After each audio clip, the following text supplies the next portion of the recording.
Perhaps the most landmark study in this regard was in 2019. They looked at the Lactobacillus with Bifidobacterium combined with Saccharomyces, 5 billion CFU per day, and they saw a 71% improvement rate in symptoms in those with SIBO.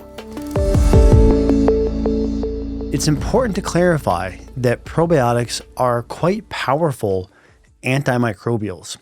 They've been shown to combat SIBO. Again, details here to follow. They've been shown to be antifungal and antiparasitic. So even though we sometimes might think, well, it's a bacteria, how is that something that can function like an antibiotic? It's because probiotics actually release antimicrobial peptides that exert this antibacterial, antiparasitic, and antifungal action. Not only that, probiotics tune your immune system.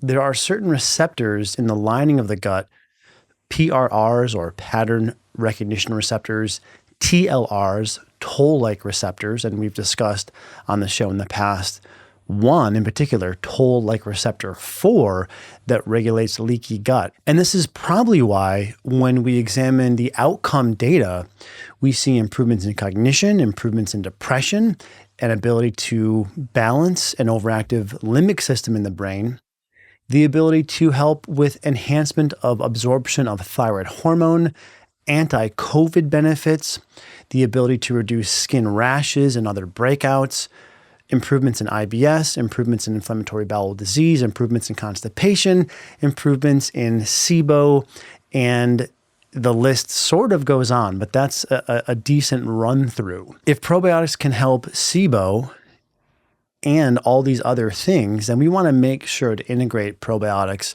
into our healthcare plan. Okay, the framework here for probiotics, there's 3 types. The first is Saccharomyces boulardii. It's actually a fungus. 2022 randomized control trial wanted to assess the impact of this type of probiotic, Saccharomyces boulardii, on SIBO. They gave 10 billion CFU per day. They documented an 83% resolution rate of SIBO with probiotics as compared to a 23% resolution rate in the placebo group. Because remember, we want to be looking at placebo. In this case, it was enough to get you 23%, but much better improvements when using probiotics, 83% resolution rate. This is not the only trial of its kind. A 2023 clinical trial looking at Saccharomyces boulardii, in this case, combined with a low FODMAP diet, they gave 10 billion CFU of the probiotic per day, and at only 2 weeks, they documented a 40% resolution rate of SIBO with this combination of dietary changes plus Saccharomyces. And also, I should mention, there was an improvement in symptoms like diarrhea and abdominal pain. A 2019 meta-analysis of 8 randomized control trials in patients with oral Candida found success with probiotics, whether it was a blend of Lactobacillus and Bifidobacterium or a Saccharomyces boulardii. And to quote, "We are confident in declaring that probiotics can have a beneficial effect on reducing oral Candida counts." And by the way, if this has been helpful, please comment and subscribe. This really does help us reach more people who are trying to improve their health, so it is quite deeply appreciated. We should also mention more of the traditional type of probiotic. These are blends of Lactobacillus and Bifidobacterium. So if you look on the label, you'll see 7, 10, 15 or so different species of Lactobacillus and Bifidobacterium. A 2014 randomized control trial looked at one of these probiotics, the blends of Lactobacillus and Bifidobacterium, at 5 billion CFU per day. They demonstrated anywhere between a 24 to 40% either resolution rate or improvement rate in SIBO when compared to the controls. Also, the symptom reduction was better in the group who were given the probiotic therapy. Perhaps the most landmark study in this regard was in 2019. They looked at the the Lactobacillus with Bifidobacterium combined with Saccharomyces, 5 billion CFU per day. And they saw a 71% improvement rate in symptoms in those with SIBO. Now, they compared this to a group that had symptoms but did not have SIBO. They only experienced a 10% improvement in their symptoms. So what this tells us is those who have SIBO and symptoms might be more likely to see symptomatic improvements than those with just symptoms.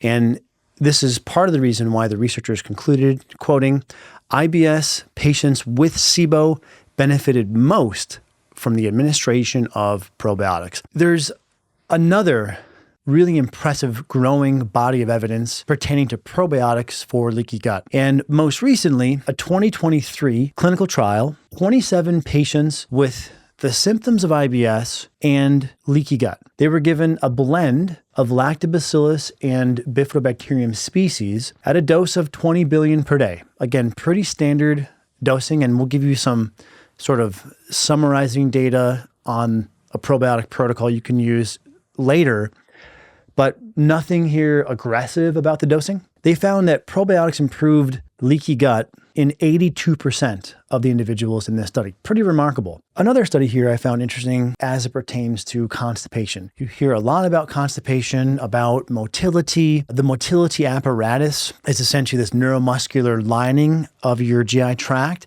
that helps propel stool through and out the other side. And you'll hear things about you need prokinetics and certain drugs or natural agents that are targeted at the motility, which is all fine and good.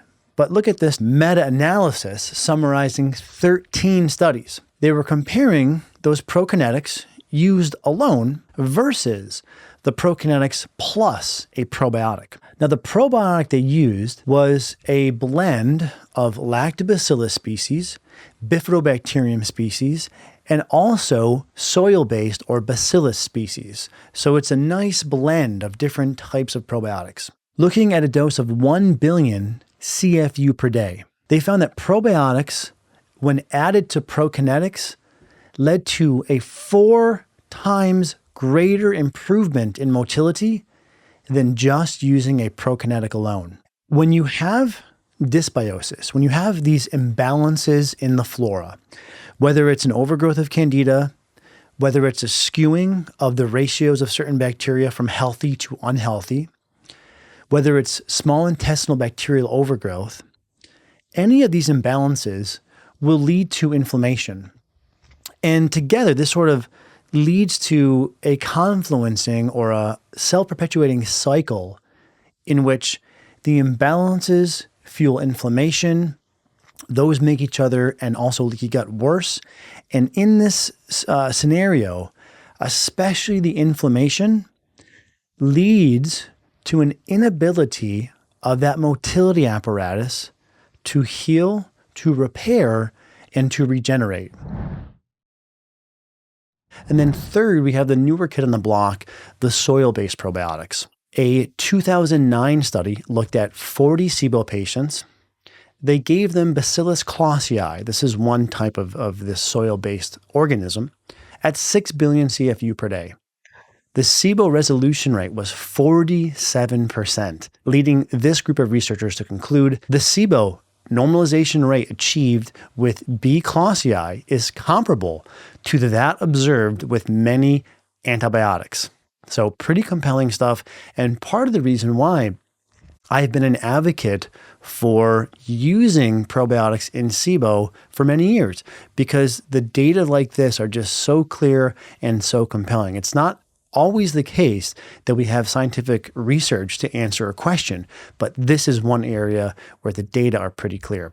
So it shouldn't be surprising then when we look at a meta-analysis from 2017 summarizing 18 different clinical trials looking at probiotics for SIBO. They found a collective, so across all these trials, resolution rate of SIBO of 53%. Thus leading the researchers to conclude the SIBO decontamination rate achieved with probiotics alone was 53.2%, which is comparable to that observed in a meta-analysis on antibiotics at 51.1%. Again, all the arrows here scientifically are pointing in the same direction, that probiotics are safe and effective for not only SIBO, but also the symptoms that oftentimes accompany it. Now, we'll also include more resources for you regarding a probiotic protocol. We essentially use the heuristic of there are 3 general probiotic formula types: blends of Lactobacillus and Bifidobacterium. Conversely, a Saccharomyces probiotic, which is a healthy fungus, and conversely again, a soil-based or spore-forming probiotic.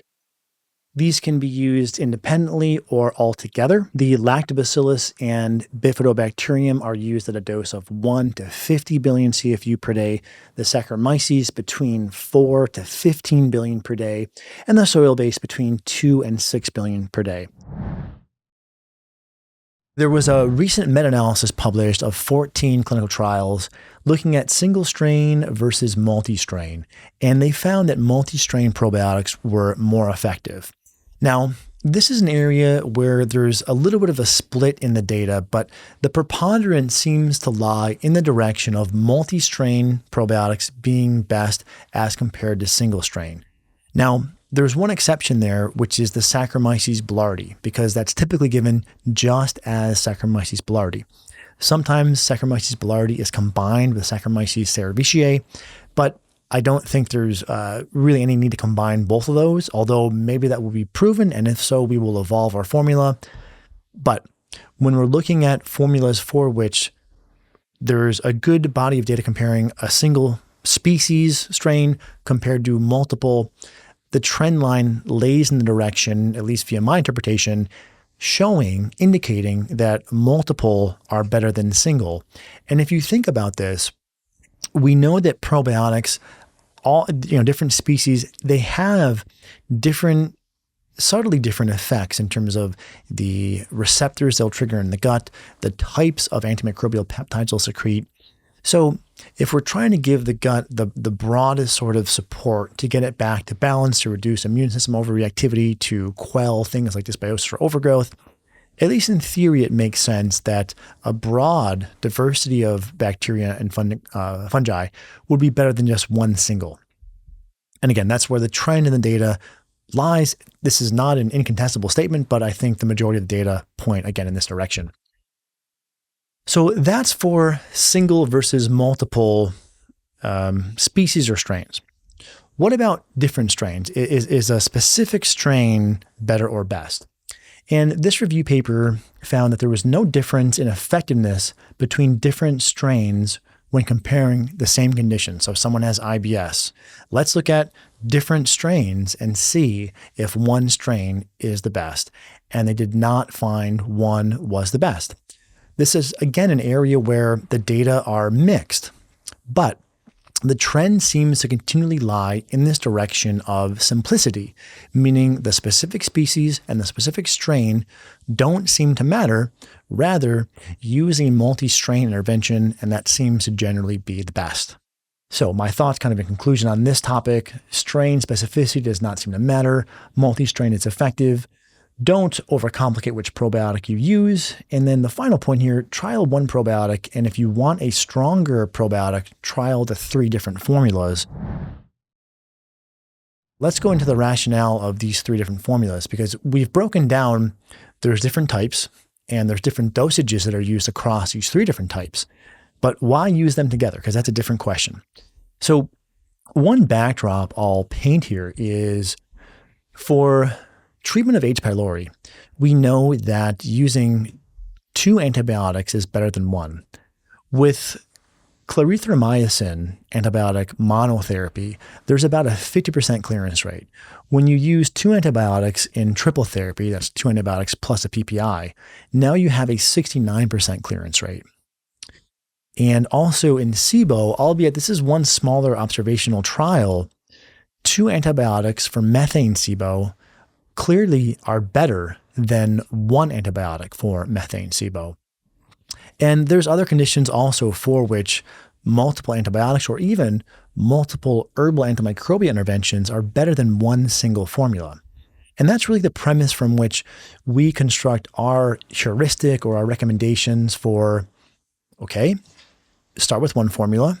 If that's working, but you'd still like more benefit, then add in the two others. And it really doesn't matter which one you start with.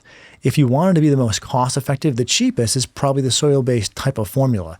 And for some people, that will be sufficient. Ride that to month 2 or month 3 and see where you pinnacle. However, if you're looking to have a stronger intervention, my and our clinical observation is that combining the 3 formulas together seems to be the most conducive to optimal health, well-being, and symptom resolution. And something that we've been experimenting with in the clinic, this has not been published yet, but we're hoping to publish on it at some point, is using all 3 of these probiotics together, an approach that we've termed triple therapy probiotic, does seem to be, in some cases, more effective or effective when one probiotic alone hasn't been sufficient. And then the final question I wanted to address is, can you obtain adequate probiotics from food as compared to a supplement? And the answer is yes. We have painstakingly compared a probiotic supplement against a few different probiotic-rich fermented foods. And what you see is there's a lot of overlap between the amount of probiotic you get from a supplement as compared to foods.